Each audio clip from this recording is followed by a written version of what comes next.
The sound of rushing water was deafening as my living room became a lake, the reflection of chaos shimmering on its surface. I stood there, numb, surrounded by the remnants of what used to be my sanctuary. It was in this moment of despair, with the water claiming the last of my possessions, that I realized true freedom lay not in the things I owned, but in the strength to let them go. As the floodwaters receded, I embarked on a journey to rebuild, not just my home, but my entire life. Each step away from the past allowed me to embrace new opportunities and passions I had long ignored.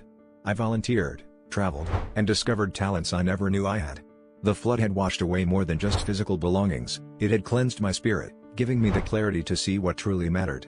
In losing everything, I found myself and the life I loved, teaching me that sometimes, surrendering to the current is the only way to find the shore.